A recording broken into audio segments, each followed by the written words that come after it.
What's going on, guys? It's your boy David from NBA Knowledge, and I'm here to talk about the winners and the losers of the trading deadline. There were so many moves that had happened, so many people made so many good trades, but then there are the organizations and teams that have to be that one person that does something stupid, and today we're going to talk about it. But before I get any further into this video, hit that like button, and if you like what you see, hit the subscribe button and the bell to be notified after each and every single video. But without further ado, let's talk about the winners. Now, the first winner that I have is the Minnesota Timberwolves, because when you look at this team in Minnesota, this is a team that now has a duo of Karl-Anthony Towns and D'Angelo Russell, and I think that is a really good duo to have if you're going to build an organization, because it's very obvious you don't even need to surround them with star-studded talent, because their offensive skill sets are enough to build a team around. And not only that, just surround them with some good two-way players on the wing, because it's obvious they are potent on the offensive side of the ball, so defense should be the supplies that you give them to work with. And I think it is very doable for the Minnesota Timberwolves, and it is kind of sad that they gave up Robert Covington, because Robert Covington, D'Lo, and Cat would be a perfect three-headed monster for a team. But regardless, they can still find somebody to fill out that void on the wing. So I definitely have to give this Minnesota Timberwolves team a thumbs up for what they did at the trading deadline.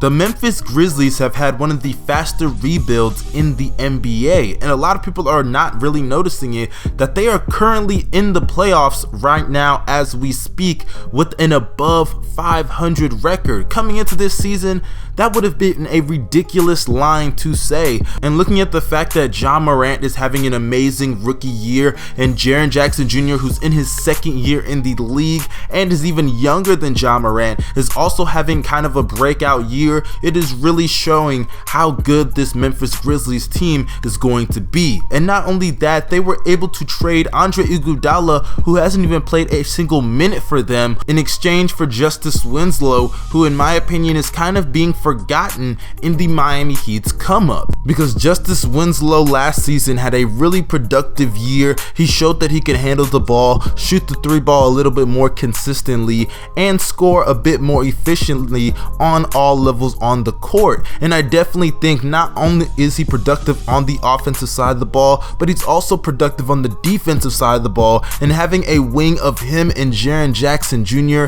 in the paint, I definitely think that is going to be a huge boost for this Memphis Grizzlies team, and the trading deadline further helped the process to rebuilding this organization again.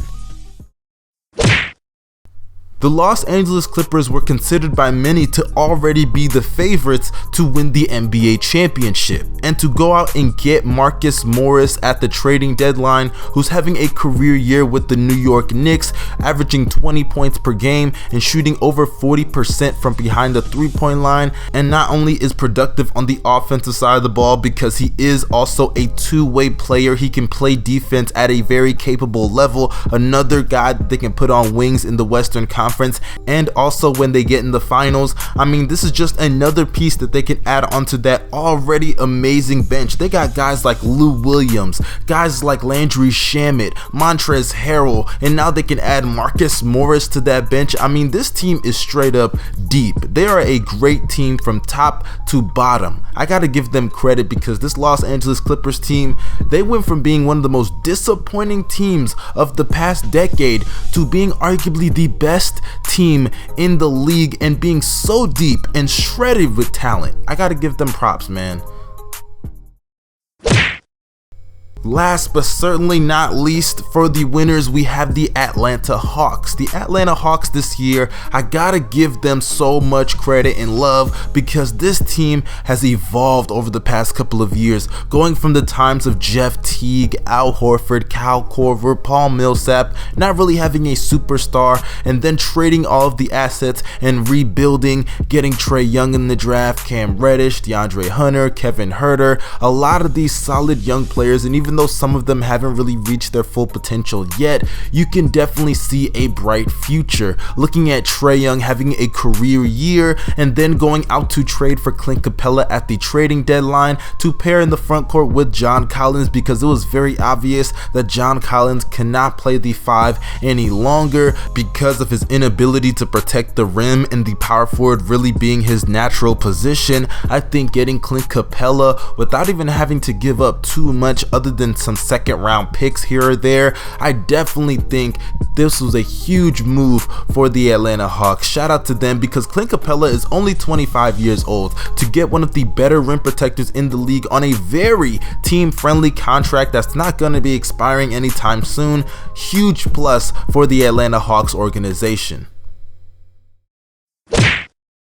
Now, when it comes to the losers of the trade deadline, let me talk about the Lakers real quick. They're not losers in any trade because they didn't really make any trade in particular, but the fact that they couldn't really find anything for Kyle Kuzma, and Kyle Kuzma's kind of playing like buns right now, and their rival team, the Clippers, in the same city, got Marcus Morris. I mean, that's tough, man. That's really tough. Even though they are still a really good team, have 2 of the top 5 to 10 players in the league, it doesn't really change the fact that we all know they do have noticeable flaws that could have been fixed at the trade deadline. But whether it was contracts or just the fact that they just do not have the talent to trade for anybody, I definitely think that is super tough for the Lakers in this trading deadline, so I have to give them some type of L. The next loser that we have is the Detroit Pistons. Let's not forget that the Detroit Pistons actually think that Andre Drummond is some type of star. No, Andre Drummond is not a star, and the fact that they did give him the contract that they gave him just shows that he is not worth that kind of contract, because what they got for him in return was so bad, they might as well have just let him walk in free agency. Brandon Knight, John Henson, 2 players that I can guarantee will be out of the league within the next 5 years, and also a second round pick from 2023. Man, this was a really strange trade for the Detroit Pistons, but what's even strange is the team that they traded to, who is the next loser on this list, is the Cleveland Cavaliers. This team makes absolutely no sense whatsoever. They didn't trade Tristan Thompson, they didn't trade Kevin Love. It's like they're purposely trying to keep them in the purgatory, and I don't get why. The Cleveland Cavaliers need to move on from those players. They're on contracts that they should not be paying for a rebuilding team, and if we're just being honest, to add Andre Drummond into the mix makes no sense at all. I don't get what they are doing. Someone please tell me what the Cleveland Cavaliers are doing, because I honestly just don't know, and for that reason alone, they have to take the fattest, the meanest, the most mid L out there. They are big losers that I just don't get and understand whatsoever. But that concludes this video. Your boy David is signing out. This is NBA Knowledge. Have a great day. Hit that subscribe button and that bell. I'm out. Peace.